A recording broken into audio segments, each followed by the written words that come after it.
너희가 잘 살게 돼서 만약 너희가 그때처럼 계속 굶주림 속에 있었다면 나는 나의 인생에 의미를 찾을 수 없었을 것이다. 왜 남의 나라 내전에 끼어들어 다리를 잃어버렸나 하고 삶을 원망해 왔었는데, 이 할아버지가 이런 계기를 준 건 88 올림픽이라고 합니다. 88 올림픽이 한 걸 보고 깜짝 놀라고 이때부터 삶의 의미를 찾아야 합니다. 그 전쟁은 단순한 외국의 내전이 아니었어. 자유와 번영을 추구하려는 사람들과 이를 파괴하는 세력의 전쟁이었어. 나는 수백만 아니 수천만이 자유와 번영을 누리고 살 수 있도록 하는데 정말 조그맣긴 하지만 기여를 했다는 자부심을 가지고 살 수 있게 됐어. 그래서 진짜 펑펑 울면서 땡큐를 연발하더라고요, 저희한테. 그러면서 뒷얘기를 해드리면 우리 월드컵 할 때 뭐 제가 돈이 있어서 모신 건 아니고 뭐 이 터키 용사들 모시는 일이 있었는데 이분은 꼭 모셔야 된다고 제가 참 로비를 좀 하고 해서 사실 이분이 한국에 그때 왔어요. 그래서 그때도 울고 싶은데 즉 다시 말해서 자기는 인생이 무가치한 걸로 생각했는데 괜히 가치 있다고 생각을 하고 그다음에는 심지어는 이 태극 마크 일단 배지 같은 거 달고 다니면 어디든지 한국 자랑하면서 저건 내가 지켜준 나라라고 했다는 건데 바로 이러한 가치 문제입니다. 그러면서 즉 다시 말해서 여기 화면에 했지만 내전의 확대가 아니라 실상은 대한민국이 건국되면서 남한 좌익 세력이 고립 소멸돼 가자. 북한이 남친결 침몰하고 바로 6.25 전쟁은 신생 대한민국을 무력으로 붕괴시키려는 시도로 시작된 겁니다. 즉 다시 말해서 단순한 동족 상잔의 비극이 아니라 자유수호 투쟁으로 해석해야 된다. 참고로 뭐 뒷얘기는 하지만 이제 인천 상륙에 올라갔다가 중공군들이 뭐 이런 편 써도 될 겁니다. 개떼같이 내었죠. 요즘에 근데 그 중국에 아무 말 안 해요. 요즘에 저쪽에서는 항미 원조 전쟁이죠. 미국에 반대해서 원조가 원조 준다는 게 아니라 도움 준다는 게 아니라 조선을 도와준다는 거예요. 그 전쟁이라면서 난리죽이죠. 요즘 시진핑가 또 그때 바로 한국군 100명을 뭐 진짜 100명 사살했는데 사살했다는 노인네 갖고 또 막 표창하고서 중국 TV 난리 나는데 우리는 아무 소리 안 해요. 같이 좋아하고. 그래서 제가 다시 밀려 내려올 때 여러분들 워커힐이라는 거 아시죠? 워커힐이 왜입니까? 바로 이 당시에 워커라인을 지킨 장군 이름이 워커고, 워커 장군은 혹시 전쟁 영화 같은 거 좋아하시면 아시겠지만 패턴 대전차 군단 영화에 보면 워커 장군이 나옵니다. 왜냐하면 그 패턴 밑에 3명의 군단장 중에 1명이 이 워커이기 때문에. 그래서 용장이죠. 근데 이 워커 중장이 바로 12월 말에 바로 워커힐 쪽에서 전선 시찰 중에 교통사고로 한국군 트럭이 민 것 때문에 사망합니다. 그건 전사 처리가 됩니다. 사실 여러분들 전쟁터에서 꼭 총 맞고 죽는 게 아니라 이렇게도 많이 돌아가십니다. 그러니까 이제 사실은 미리 준비되었다지만 큰일 난 거죠. 뭐 완전히 중공군한테 밀려서 패주하고 있고 지상군 최고사령관은 죽었고 메가더 사령관 있잖아요. 메가더 사령관은 사실 뭐 인천 상륙할 때 좀 오고 그랬지만 그냥 동경에서 지휘하는 그냥 유엔군 총사령관이고 지상 전투는 이제 워커가 했죠. 그래서 이제 바로 나오는 매슈 리치웨이라고 하는 사람이 이제 워커 장군 후임으로 옵니다. 물론 이제 사실 이런 얘기가 있어요. 워커 장군 죽기 전에 이미 좀 후임으로 내정됐었다. 뭐 그건 중요한 얘기 아니고 이 리치웨이 장군은 어떤 분이냐면은 리치웨이 장군은 공수부대 출신이에요. 그리고 여러분이 또 전쟁 영화 좋아하시는 분들을 하면은 리치웨이가 전쟁 영화에 출연한 게 뭐냐면은 노르망디 대상역 작전 영화에 나와요. 그거 보면은 미국 공정부대가 낙하되는 거 나오죠. 그 당시에 공수 사단장이에요. 그리고 리치웨이가 왜 또 영화에 나오냐면은 사단장인데 일반 병사들과 같이 낙하 점프해요. 자기도 여기다 수류탄 달고 소총 들고 그래갖고 직접 점프해갖고 거기서 긁어 모아갖고 사단도 아니고 뭐 소대 정도 병력 모아갖고 전투도 벌이고 그래요. 장군이. 하여튼간에 용장 중에 용장이고 뭐 이런 출신인데 리치웨이가 와서 보니까 우선 사기가 바닥인 거예요. 전부 미군이 그냥 뭐 심하게 보면 미안한 소리지만 중공군이 났다가 하면 도망가는 부대까지 생기는 거예요. 지휘명령 계통이 이게 개판이고 도대체 누가 지휘관인지도 모르겠고 그래갖고 이제 이 사람은 굉장히 전선 야전형이기 때문에 전선 대대로 간 거예요. 그러니까 군사령관이 이제 3스타가 대대로 가갖고 이제 대대에 있는 병사들한테 뭐 마음껏 얘기해봐라 했더니 맨 처음에 뭐 얘기 안 하죠. 솔직히 말해서 아마 미국이 자유국가라도 별 3개짜리가 왔는데 그 쫄병들이 뭐라고 얘기했겠습니까? 근데 이제 한 명이 손 들고 용감하게 얘기했다는 거예요. 왜 싸웁니까 우리가 여기서? 왜 싸웁니까? 아니 미국의 국익 때문이라고요? 난 못 믿겠습니다. 미국의 국익 때문이라면 일본 막으면 돼요. 일본 우리 항공기하고 우리는 함정으로 막을 수 있어요. 아니 우리 같은 땅개들 심지어는 디거라 그러죠. 땅 파는 사람들. 우리 한국 의협은 땅개들이 여기서 지금 영하 20도 되는 날씨에서 왜 지금 참모를 파고 여기서 소총전을 해야 되는 거죠? 그러니까 뭐 옆에서 그 대대장이 그냥 놀래갖고 저 자식 저러면 안 되는데 그러고 있는데 리쭈이가 말리더니 얘기했다는 거예요. 딱 그때 대답한 게 이거예요. 2가지를 얘기합니다. 영어 원문이에요. 저거는 서구 문명을 방어하기 위해서 근데 어떤 거에 대해서 신이 없는 무신론적 공산주의에 대해서 막기 위해서 이걸 갖다가 이제 요즘엔 미국이 이 말을 못할 거예요. 요즘에. 근데 이 당시만 해도 미국에서 이게 보편적인 생각인데 즉 기독교 신앙을 지키기 위해서 공산주의에 대해서. 그래서 2번째 바로 인디비주얼 프리덤 자유를 수호하기 위해서 이 리버티를 억압하는 거에 의해서 우리 싸운다. 이런 얘기를 했다라고 합니다. 그래서 자꾸 보면 요즘 일명 평화론자들이 자꾸 전쟁 영화 한국에서 만드는 거 보면요. 6.25 전쟁은 동족 상잔의 비극이고 무가치한 전쟁이고 그때 죽은 놈들은 다 개죽음이라는 식으로 요즘 영화 만들어요. 근데 북한에서는 그렇게 안 하는데 이쪽에서는 그렇게 해요. 그다음에 주적은 없고 다 형제고 누가 싸웁니까? 근데 분명히 우리는 만약에 그런 것이 아니라 자유대한민국 우리가 자유롭게 숨쉬는 이러한 국가를 만든 거다 이렇게 정리를 해야 된다. 그래서 모든 전쟁은 악이며 아무리 나쁜 평화라도 전쟁보다 낫다라고 말하는 사람들이 있죠. 이들은 전쟁 공포심을 자극해서 전쟁 혐오감을 증폭시키면서 자기네들을 평화주의자로 위장해요. 이들의 주장대로라면 낙동강 전선에서 사냥한 국본 장병의 희생은 헛된 정도가 아니라 바보짓이죠. 근데 재밌는 거는요. 이렇게 평화롭게 얘기하는 사람들이 적폐 세력에 대해서는 아주 무자비하죠. 평화를 얘기 안 합니다. 막 너무 현실 정치 얘기는 좀 빼고 좀 넘어가 보겠습니다. 자, 시간이 많이 됐는데 6.25 얘기만 좀 많이 했는데 바로 6.25 기념 71주년이 얼마 안 됐기 때문에 좀 그렇게 해봤습니다. 4.19 얘기를 많이 하는데요. 4.19도 좌익 세력도 개입했지만요. 가만히 생각해보세요. 4.19는 불철저했던 부분이 있어요. 아까 좀 깐난애기가 태어나다가 걸으려고 하면 불철저한 부분이 있어요. 이승만 정권은 자신의 키즈에게 붕괴됐다라는데 이게 이제 무슨 소리냐면요. 자, 4.19에 모든 국민이 참여했지만 4.19의 도화선을 근 사람들이 누구죠? 맨 처음에 4.18 물론 이제 뭐 대구에서 이제 대구 고등학생들이 한 것도 있지만 본격적인 4.18 고대학생들이 나오고 4월 19일이 바로 이제 서울대 물리대가 나오면서 시작한 건데 그때 시위를 주동했던 소위 말하는 유인물을 만들고 주동했던 사람들이 단 하지만 대부분이 뭐냐면은 소위 말하는 58학번입니다. 58학번이 몇 년생이냐면요. 39년생이거든요. 뭐 일찍 들어가거나 재수했거나 이런 거 말고. 그러면 39년생 58학번이 굉장히 의미가 있는 학번이에요. 무슨 의미가 있는지 모르시죠? 처음으로 국민학교 내지는 소학교 내지는 인민학교에서 한글로 교육받은 세대입니다. 그 윗세대는 일본말로 외우다가 바뀐 세대예요.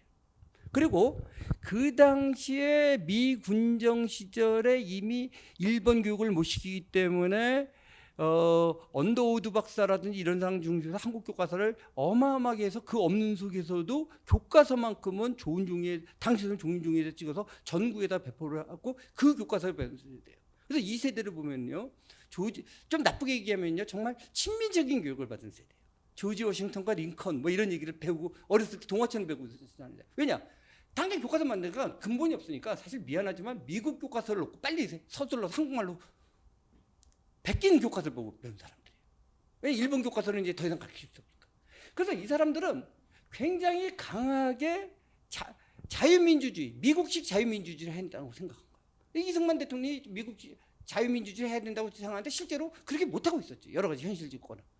그러다가 아까 말한 선거 문제가 나오니까 왜 당신은 우리를 그렇게 가르쳐 놓고 그렇게 못하냐고 해서 사실 이승만이 길러오는 퀴즈들. 그 당시에 이승만에 의해서 교육이 굉장히 확대되죠. 미국식. 그 교육을 받은 사람들에 의해서 이승만이 붕괴되는 그런 거다. 그래서 4.19에 대해서 자꾸 혁명이다, 뭐 사회주의 혁명으로 해석하려고 하는 흐름들이 80년대 생기는데요. 사실 4.19를 좀 더 연구해 봐야 되지만 4.19는 48년에 만난 대한민국이 아직 너무나 불완전하고 아직은 자유공화국에서 제대로 기능을 못하는 것 같다가 진정한 자유공화국으로 만들려고 하는 노력의 일환이다. 저는 그렇게 해석해야 된다라고 생각합니다. 자, 5.16도 생각해봅시다.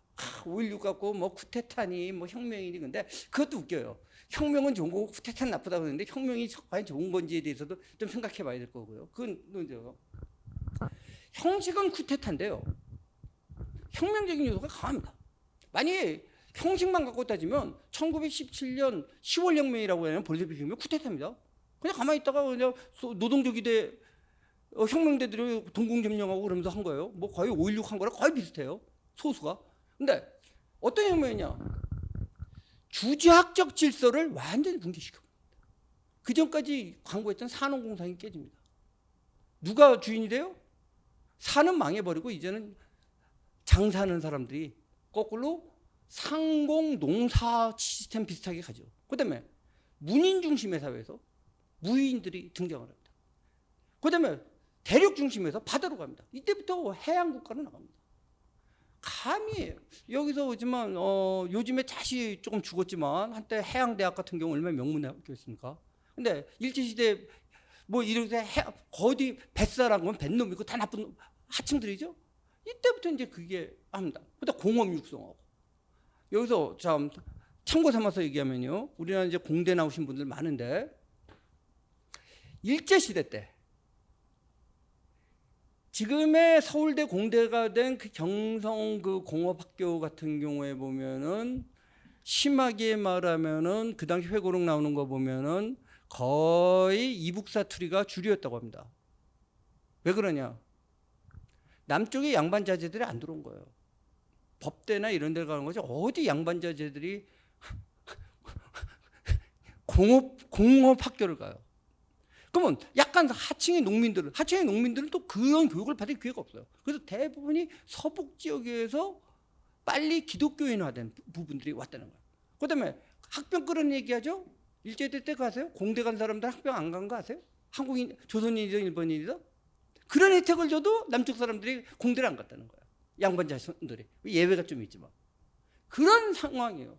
그리고 우리나라 육사에 대해서 좀 잘못 알고 계시는 분들이 있는데 사실상 육사 1기부터 10기까지는 육사가 아니라 그 육사 앞에 있었던 거를 갖다가 적당히 엮어서 육사 기술을 붙여준 거고 11기부터 시작인데 육사가 70년 초반까지 이과만 모집한 거 모르시는 분 많죠? 이과만 모집했어요.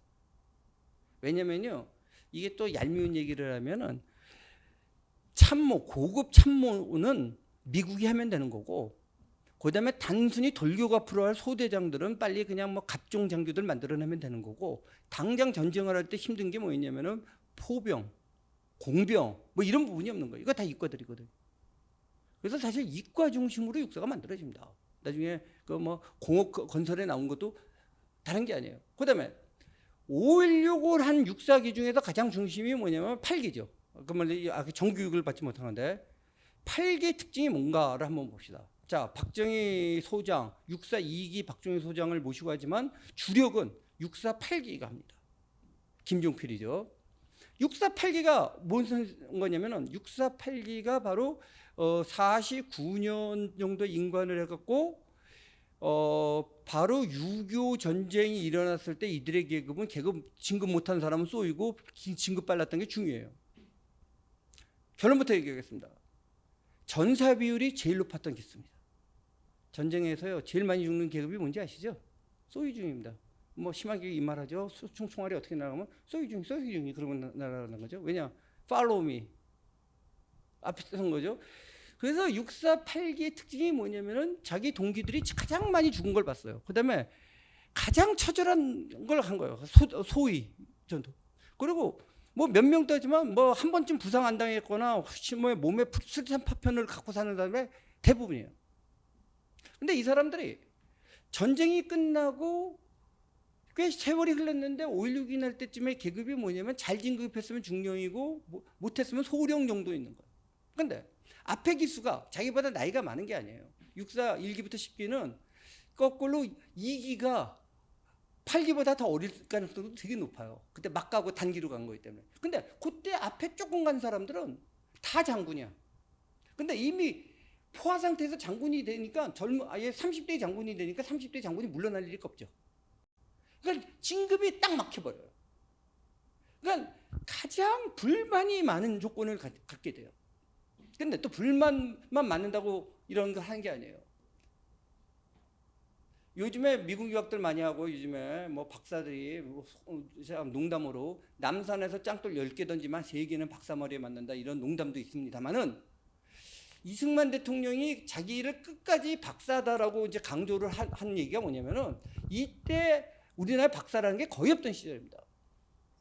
1960년대만 하더라도요, 미국에서 박사학위를 받아갖고 오면은 대통령이 직접 식사를 한 끼 낼 정도의 상황이었습니다. 따라서 미국 유학 갔다는 거는 거의 생각을 못하고 있던 시절인데 이때 가장 미국 유학을 많이 갔다 온 세력이 육사입니다.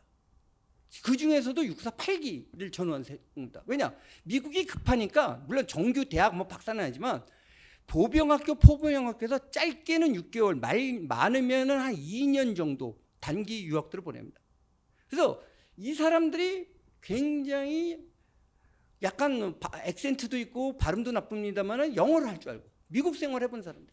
그래서 우아들이 많죠. 뭐 어느 장군 나중에 장군 된 분은 미국 가갖고 미 보병학교 있는데 영어를 빨리 배우라고 미국 장교랑 한 방을 쓰게 만들었다는 거예요. 근데 이제 이 미국 장교는 터울만 되면 외박을 나가는데 자기는 갈 데도 없고 있었더니 왜 외박 안 나가냐 그랬더니 갈 데도 없고 돈도 없다 그랬더니 돈을 $100를 주더래요. 그 당시 $100는 좀 컸습니다. 지금 이거.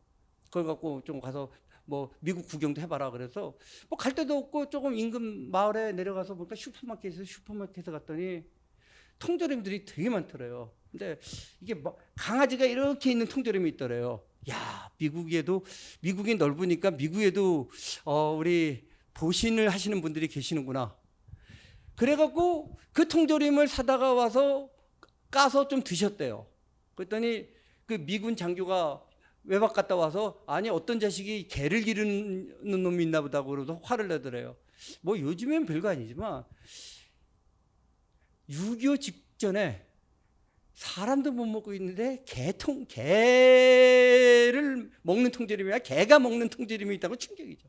어쨌든 이 사람들이 보니까 근대 문명을 배우고 기술을 아까도 이과 기술을 배우고 있고 영어를 할 줄 아는 사람들이 온 거예요. 그다음에 사생활도 돼요. 죽는 걸 많이 봤어요. 근데 그 당시 5.16 결심한 얘기 이거죠. 와이프가 장교 월급은 쌀도 제대로 못 먹는 거예요. 와이프가 쌀이 떨어졌다 그래갖고 그냥 행하고 갔더니 집에 왔더니 쌀밥을 내놓더래요. 아니 어디서 났냐고 했더니 조하사가 갖고 왔다고. 그러니까 하사가 보니까 자기 대대장 집이 쌀이 떨어진 걸 보고 쌀을 거기다 놓은 거예요. 그럼 하사는 돈이 어디 있겠어요? 자기 돈으로? 아유, 천만의 말씀이고 군량미를 훔쳐온 거죠. 그럼 울었다는 거예요. 자기 그러니까 병사들 요즘에 뭐 밥이 나쁘니 그러지만 그 당시에 아예 식량 자체가 부족하게 줬다는 거예요. 그런데 와서 이거 한번 뒤집어 엎자 이 망할 놈의 세상들.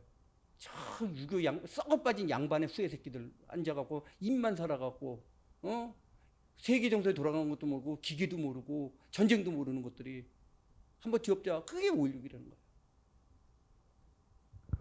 자꾸 뭐 그런데요. 그 정통 야당 세력이 사실은 토지 귀족들의 자제일 가능성이 높았고 그게 정통 양반이죠. 그 당시에 유학도 안 갔고 영어도 못하고 그냥 뭐 어디서 들은 뭐 주자학적인 명분론 끝없는 얘기하니까 거기서 5.16이 일어난 겁니다. 근데 이제 이게 이제 근대화 세력인데 이 사람들은 또 이승만 대통령 같이 확고한 자유민주주의적인 생각은 조금 부족했던 것 같아요. 솔직히 말씀드리면. 근데 이 근대화 세력은 그러니까 그 당시 가장 지금 보면 유치하지만 정말 신금을 울린 구호를 하죠. 잘 살아보세. 잘 살아보세요. 우리도 한번 잘 살아보세요. 자, 요즘에 뭐 다이어트 하시고 경제적으로 어렵다 그러지만요. 뭐 어렵습니다. 어느 시대나 어렵습니다. 어렵지 않은 세대가 없는데 이때 관심 있는 분은요. 이 당시에 신문 한번 보세요. 4월달 신문. 아사자가 나옵니다. 아사자라는 게 진짜 말 그대로 뭐 북한 굶어 죽었다. 우리 50년대 말 60년대 초반에 춘군기 때 아사자 나옵니다. 군 육군 대대장이 집에 그냥 돈이 없는 게 쌀독에 쌀이 없어갖고 애와 대대장 마누라가 굶고 있는 걸 보고 하사관이 그 병사들 먹은 쌀을 훔쳐서 갖다 주는 그 시절이었어요. 진짜 우리도 한번 잘 살아보자. 사실 북한 김일성이 왜 성공합니까? 북한 공산주의 이것도 만만한 일은 아닙니다. 사적이 물론 변칙법이 물론 칼막스에 잡은 놈 미안하지만 공산당한다는 놈들 치고 잡은 놈 제대로 읽어본 놈 진짜 많지 않아요. 그거 쉬운 글 아닙니다. 그래서 박헌영이 뭐 이런 사람들이 어려운 얘기 하는데 김일성이 쉽게 얘기한 겁니다. 공산주의란 뭐냐? 밑밥에 고깃국에 밑밥 말아먹는 쌀밥 말아먹는 세상이다. 딱 명쾌한 얘기예요. 근데 만약에 그게 이제 유토피아를 그린 건데 바로 태백산맥에서 그런 유토피아를 만든다고 하는 사람들이 죽어갖고 그 얘기를 뭐 태백산맥이 소설 써갖고 뭐 미화하라 하는데 그런 생각을 가진 사람이 만든 국가가 있어요. 그게 조선민주주의인민공화국이에요. 그 꼬라지가 된 거고 거꾸로 그들이 그렇게 혐오하는 친일장교 출신의 박정희가 오히려 그들이 추구했던 유토피아로서의 공산주의 사회를 만든 거예요.